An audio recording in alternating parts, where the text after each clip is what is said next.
So when you're studying comics, especially the history of comics, a lot of that stuff is now digital.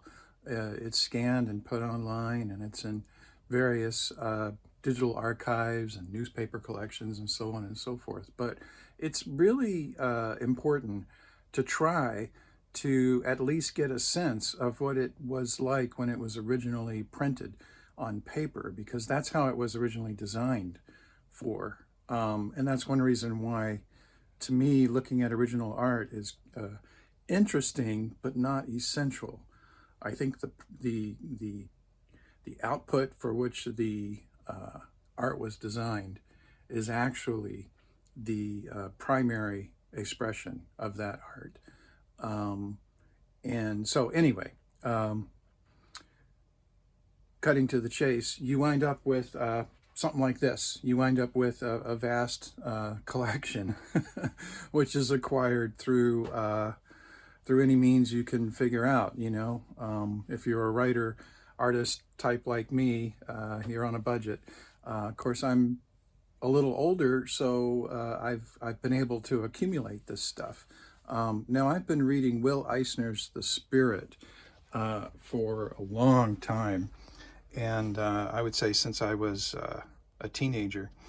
And Hamilton Books, which that's a great tip. If you haven't ever been to hamiltonbooks.com, check them out, follow them. They're basically a remainder house. Discount house. They have some new stuff in there at discounts, but you'll get some incredible deals.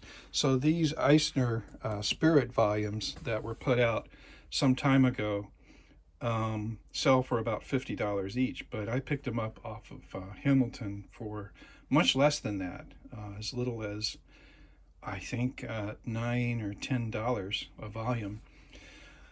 And they're very nice. So it's not a complete collection, but it gives me a sense of what's there. So I'm looking for January of 1951. That's this one right here, with the great parody cover of Life magazine, which was something that Mad was doing at the time, and many other publications had. Anyway, I read this story this morning, Future Death. And great story. Basically, the spirit dies. Not the spirit dies. Sorry, I haven't had my coffee completely yet this morning, in my Gary Panther mug. But the one rainy night, of course, in the police station, a guy walks in, and he says that he killed the spirit. But he killed him in 1970. It was about 20 years later. And so the story unfolds. It's one of those atmospheric science fiction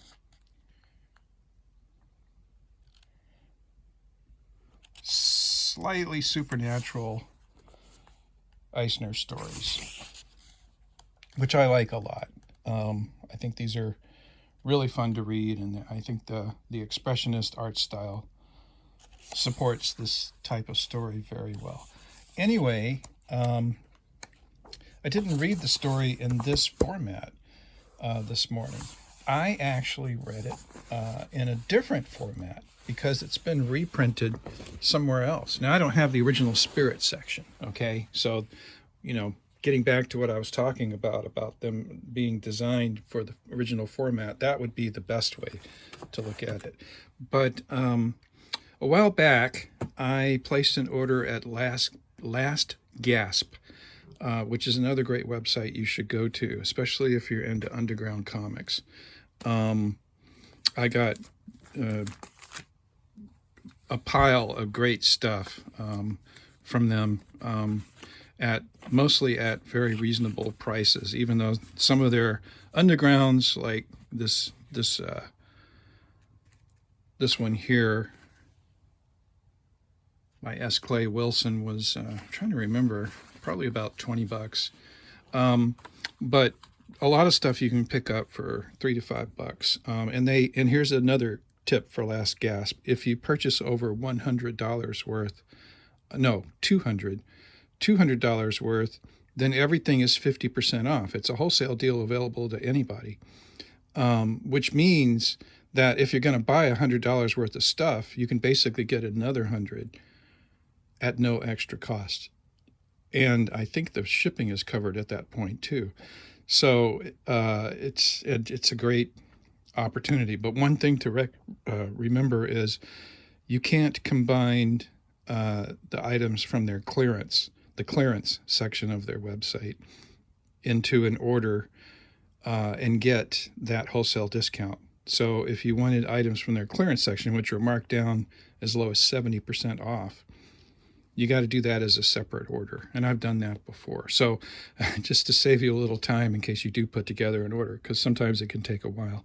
Anyway, I picked up these 2 Spirit magazines in this order. And they are from the kitchen sink era. And it's number 17 and number 18. And now part of the significance here is that the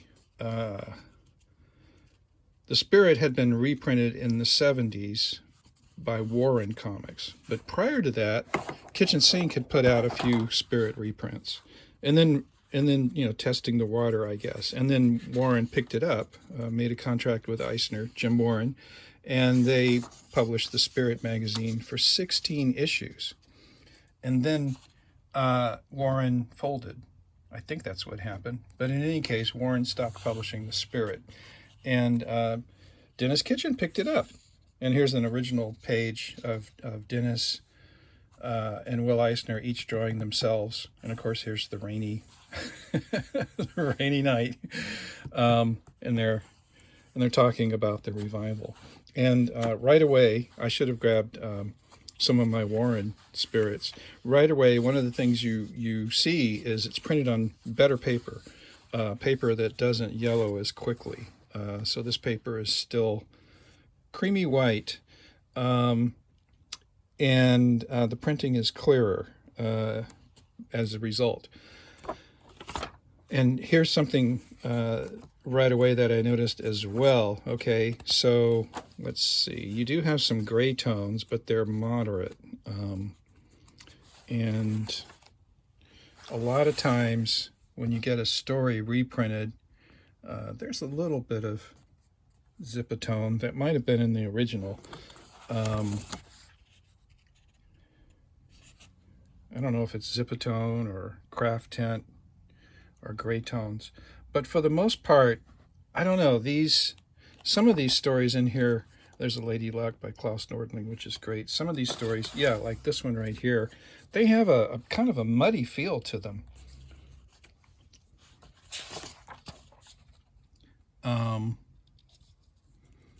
It's hard to explain, but you can see it when you compare to the next issue. And the printing is starting to look really good. Somehow the reproduction went several steps up, and I think Eisner was involved, and there must have been a lot of rework done on this art, a lot of touching up, and a lot of gray tones added, because man, it is beautiful, just absolutely gorgeous. And in some ways, this might be the best format for reading these stories and appreciating them aesthetically. And an argument can be made that next to the Spirit sections, this is a true representation because Eisner was involved with it, and it has high aesthetic values. Now, as you might suspect, that Future Death story is in this book, is in this issue. Just got to find it. Oh, and here's an original Eisner 2-pager that he did, which was, remember, this is 1977. This was the beginning of Eisner's quote-unquote comeback into visual storytelling. And this, of course, the kitchen sink spirit would go on for another, I don't know, 15, 20 issues, and it would feature a whole lot of original Eisner art and storytelling, brand new stuff, and then there would be a Will Eisner's Quarterly magazine, which had even more, and then came A Contract with God, which got the title of the label of graphic novel. Here we go. Future Death. Now let's compare this with the more modern DC color version. Let's just put these side by side. So obviously, you know, the color version is smaller. And I think that doesn't work so well. I mean, you can read these just fine and enjoy them. And I've spent many hours with these wonderful hardcover reprints. They're, of course, reprinted chronologically, and they're just a joy. And I'm sure Eisner had something to do with the production of these as well. And maybe the coloring follows the original coloring. I don't know. They have been recolored, but judiciously so, I guess. I mean, I don't know. That blue and orange there is a bit rough. And then coloring the top panels blue makes sense, but you know, you kind of got to look pretty close. This kind of works better because the spirit pops. The rain and the spirit on the glass pops. This looks much more like rain on glass than this one does to me. But I was really struck by this panel. So this is about at the height that I would read this, I guess. And that guy coming in the door, I basically can tell it's a figure of a guy coming in the door. He's, you know, doesn't have an umbrella and he's wet. But if I look at it here, holy smokes, look what they've done. Look at those bands of gradient shading.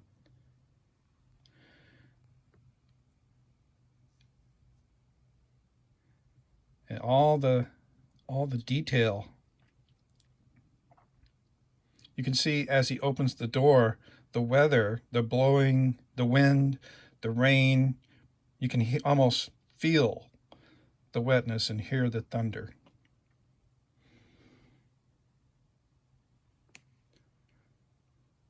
I don't know. To me, this just feels so much more even and dramatic than the color version does. So let's go to the talking heads part of the story and compare that real quick. So we get this panel here.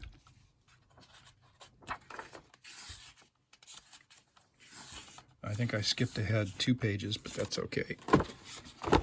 Just compare this. I don't know.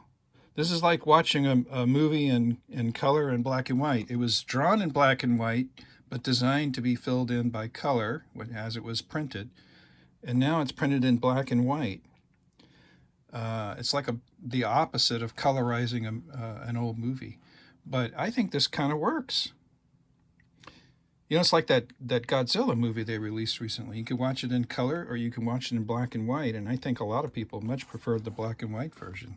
There's something to the magic of black and white. And Eisner, of course, has always been sensitive to cinema. There's a definite connection between the spirit and the way Eisner tells his stories and the way movies tell their stories. Okay, well, that's enough on this. Till next time.